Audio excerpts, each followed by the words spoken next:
台中的老五老基金会教长辈时代弹迄个电吉他，才甲学生组成着乐团，因甲老歌改编做摇滚乐来演奏，现场是热扑扑。幼稚园囡仔斗打快乐音乐跳古锥舞，若为活动拍头天，嘛互等一个要上场演出的士大人心情放轻松。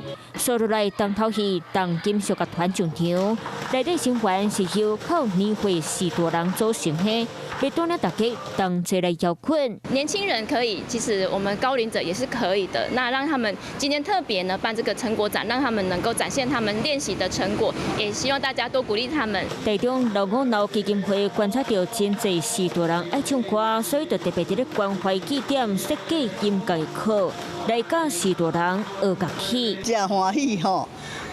足感恩的吼！互阮安尼有这个娱乐好参加，阮头来，阮嘛惊讲学袂晓。透过活动，互士大人有无同款的人生体验，嘛增加因的自信心。Hello， 我是庄慧琪。想要抢先掌握最及时的新闻资讯吗？赶快订阅、按赞、开启小铃铛，锁定华视新闻 YouTube 频道。